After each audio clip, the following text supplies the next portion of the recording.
This is the floor jack that actually fits under a low car and gets it up in the air with just a few steady pumps. It takes the stress out of brake jobs, tire swaps, and those quick under-car checks I do on weekends. The ARCAN Tools 3-ton hybrid floor jack sits in that sweet spot for people who work on their own cars at home and want something faster, steadier, and more confidence-inspiring than the flimsy scissor jack that comes in the trunk. I reach for it when I am doing pads and rotors on my sedan, when I am rotating tires on a sport utility vehicle, or when I just need to get a corner of the car up to peek at a leak.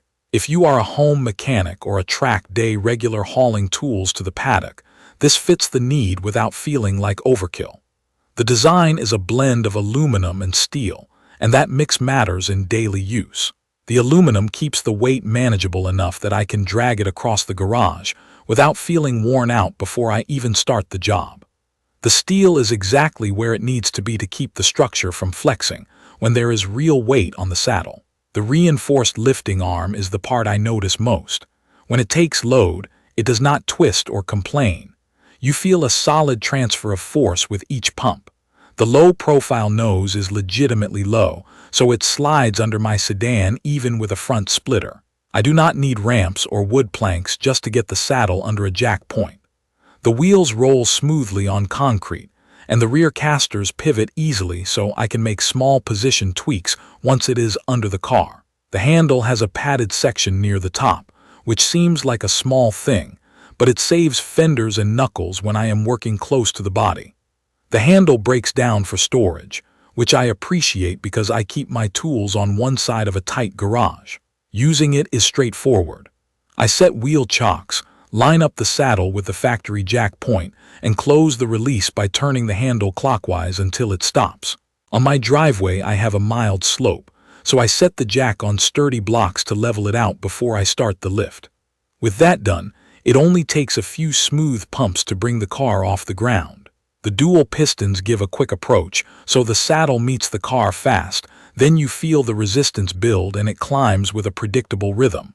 I do not have to muscle the handle. It is a steady, controlled motion. Lowering the car is just as important, and the valve control here is easy to modulate.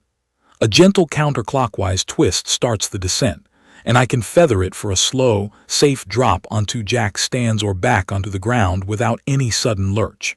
The performance is what won me over. With other jacks I have owned, I would sometimes struggle to get enough height to pull a wheel out cleanly, especially on a taller tire. With this jack, I get the car high enough that the wheel clears without deflating tires or wrestling the sidewall. The height range covers my sedan and my sport utility vehicle. The stability under load feels solid. I often leave the car up just long enough to place stands and shake test the chassis. During that minute or two, the saddle does not creep, the handle does not bounce, and I do not hear that unsettling hiss that cheaper jacks make when they are leaking pressure. The reinforced arm and the frame geometry do their job. The dual pistons keep the pump count low. On my sedan, it is usually 5 or 6 pumps to reach the stands. On the sport utility vehicle, it is a few more, but I am still not working up a sweat. In real use, the low-profile design matters more than I expected. On my lowered daily driver, I can reach the pinch weld without scraping the side skirt. Under the front subframe, I can snake the nose past the lip without nudging the bumper. That keeps me from stacking wood just to get the saddle in position. The rubber pad on the saddle grips the contact point and keeps metal-on-metal contact to a minimum. When I position it on the rear differential, it stays put. I have rolled it across cracked driveway concrete, and while you feel the bumps through the handle, the jack tracks straight and does not tip. When the driveway is a little uneven, leveling it with blocks before the lift gives me the stability I want. It has handled that routine every time. Here is how a typical brake job goes with it. I chock the rear wheels, put the jack under the front jack point, and bring the car up in a handful of pumps. I slide in the stands, settle the car, and pull the wheels. When the new pads and rotors are on, I bring the jack back under the subframe, nudge the handle to lift a touch, pull the stands, and crack the release just enough for a slow, smooth settle. There is no drama, no sudden drop, and no need to play with the valve to find the sweet spot. When I rotate tires on the sport utility vehicle, The extra reach lets me access a cross member instead of the pinch weld, so I can lift one side and get both wheels off in one go. The jack is confident under that weight. I can feel the structure resisting flex when I lean on the handle, and it is still easy to control when I bring it back down. A few thoughtful touches stand out over time. The handle padding saves paint when I am working close to the fender. The saddle pad grips well even when there is a little dirt on the contact surface. The sealed system keeps dust out, so the pumping motion stays smooth. The release valve has a predictable range, so I know that a small quarter turn will give me a slow drop, and a half turn will give me a faster but still controlled descent. It is the kind of consistency that makes me trust the tool, especially when I am working alone. It is not perfect. The release can feel sensitive if you spin the handle too quickly. The trick is to learn a slow quarter turn and let the car settle at that pace. The front rollers transmit every chunk in rough concrete, so I sometimes set a thin board under the nose when I am working outside to keep things smoother. The aluminum shows scuffs faster than a fully steel jack.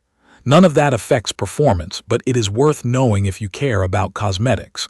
Also, this is a real floor jack, not a space saver. If you are in a tiny trunk or a compact apartment, the size is still a consideration, even though the hybrid build keeps it lighter than many full steel designs. Overall, this is the floor jack I rely on week after week. The hybrid aluminum and steel construction feels durable without being a backbreaker to move. The dual pistons make the lift quick, the reinforced arm keeps everything tight under load, and the low-profile nose solves the annoying clearance problem on low cars. If you wrench on your own vehicles, if you maintain a sport utility vehicle and a sedan in the same garage, or if you are looking for a dependable jack to bring to the track, the ARCAN Tools 3-ton model, a 2001, has the right balance of speed, control, and confidence. If you need something ultra-portable to live in the trunk, this is probably more jack than you want to carry. For a home garage or a trailer setup, it is exactly what I want to see when I start a job. Check the comments of this video for a link to see the current pricing of the ARCAN Tools 3-ton, 6,000 pounds.